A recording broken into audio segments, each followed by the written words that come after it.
everything about the moral clarity piece, I think there's a reason why there are a number of folks that feel like they have to now follow the narrative and see what the hell's going on. Because if you were agnostic about it, if you were just indifferent, your political agendas aren't your thing.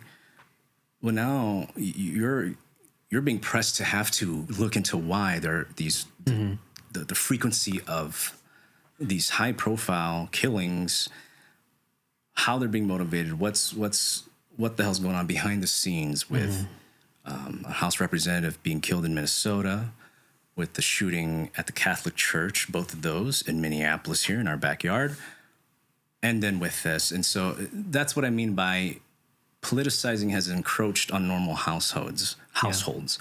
And then you start to look for that in every little detail. Like I discovered that one of the things about the killer, Tyler Robinson, what some people, or what was said was that even in just leading up to Charlie Kirk arriving, it was a spat at a family dinner that they had that exploded. So, but that's more of the narrative that I'm seeing, even in my household, people's households, that this is a divide that's beyond just at Congress, a lot across the political aisle. Yeah, American families, American households being divided. And it draws us back to, well, if there's any common denominator, it would be truth, right? But that's my concern.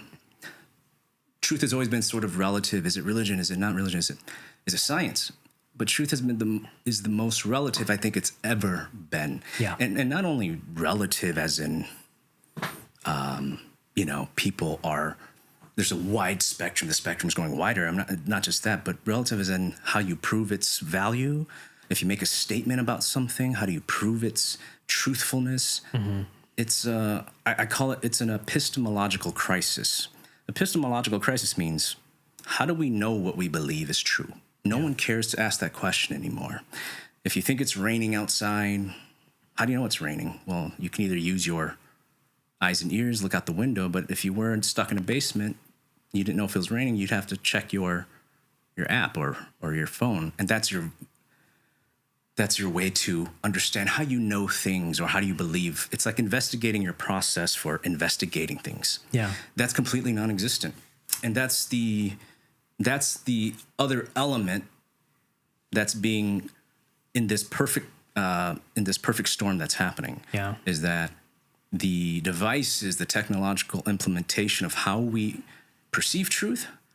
It's all algorithmically fed. It's not just fed for convenience. It's almost exploited. Yeah. I'm not even going to say almost. It is exploited. Yeah. It's exploited to people's leanings, what people like to watch, whatever grabs your attention, and that's the epistemological crisis I think we're living in right now. But it also just doesn't just demand your attention. It almost demands that you pick a side. It's emotionally provocative, intentionally.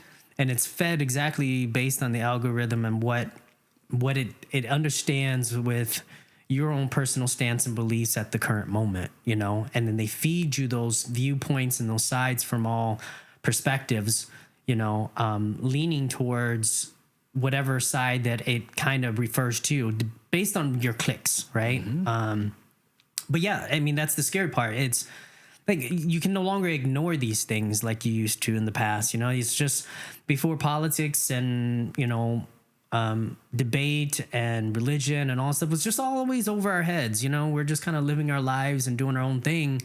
And, we pay attention to all the little minor stuff and the distractions in life, or else just the little things within our lives, the gossiping in your small circle in your little corner of the world. But now it's like everything's in your face, and it demands that you give what's your viewpoint, which side are you going to take? And then that's why you see so many people picking sides right now. The people are like, I'm on this side, I'm team this, I'm team Trump, I'm team, progressive and liberal, or team gays and team pro-choice and pro-life and whatever. It's really exhausting, every single side of it. It is. Yeah. It's exhausting, very much so, for those that feel like political agenda has encroached their own family relationships, and to make an attempt to make sense of this all by the Google research isn't enough anymore. It's just one element of things. You start to then open your eyes by how far do you want to go down a rabbit hole to uncover some claims or the truthfulness behind certain claims that, for example, that our current administration is the is a duplication and new version of the Hitler led Nazism in 1930s Germany. If that's the narrative and if that's your truth, you can probably find enough material to lead you into that direction and in your Google search, because that's just the way it is. There's this widespread relativism.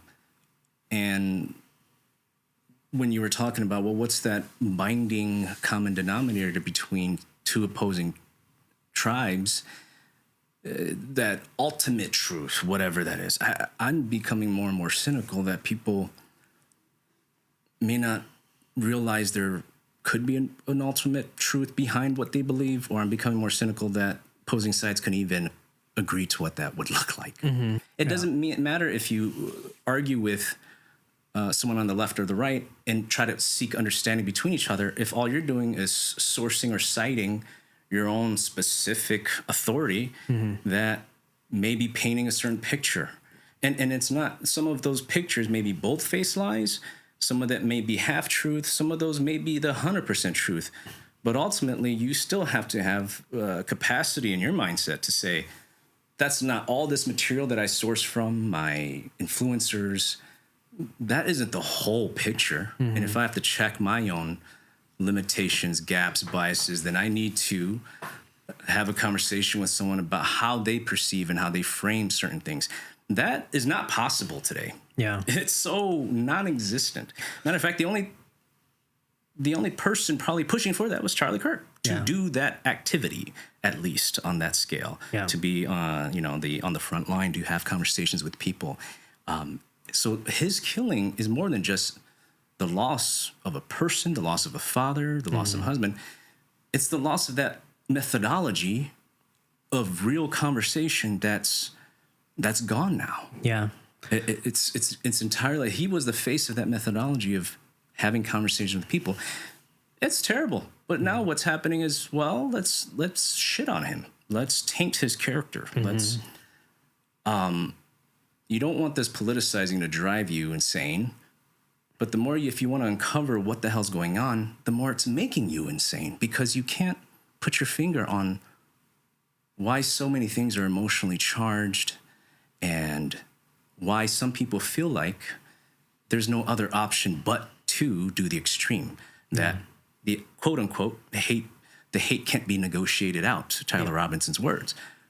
When they arrive at that extreme conclusion, there's a million other things that led to that. Is it by exploitation of propaganda messaging? Is it his personal life? Is it real content? Maybe he's had interactions with Charlie Kirk in the past. We may not know that. Is it his, there was a family dinner spat. There's something going on there. Yeah. It's the control of narrative and control of labels. There's a deep embeddedness of that. Yeah. I say this only because for all of my life, I've been only marginally interested in politics, to the extent that, it's always during the elections or something like that, where you can see policy that might impact you. But for the most part, generally, normal Americans can live out their life, seek out their career, have their hobbies, and never have politicizing come up in their lives. And in that perspective, I've leaned left in the past. I voted for Obama. I've not voted sometimes because I haven't been happy with what was offered. And in this past election, I didn't vote. I wasn't interested in either candidate, or at least, I was going through a lot of personal things in my life where I just wasn't allowed to even take the conversation seriously. Yeah. And as things unfolded, you start to understand, if you want to carve out your own sense of making sense of the world, which you kind of have to, if you want to go down that path, you're not sure what is appealing to you. You're not sure if statements or comments are actually true anymore. Because if I go down a path of wanting to support Trump's initiatives today, I could absolutely believe that he is a fascist if I read the material on a certain side. I could absolutely, it's so convincing. And then if I look at what's happening in the interplay or the context leading up into all the craziness going on today with the deportation and everything, if you look at layers of that, then you can see other sides of things. But the bottom line is that the obsession for narrative control is at its highest. And technology, the shit we get on our phone feeds and every day, is the ultimate weapon to drive that wedge deeper. And it's not just a division of belief anymore. It's no longer that. It's a division of, there's palpable hostility in every engagement right now.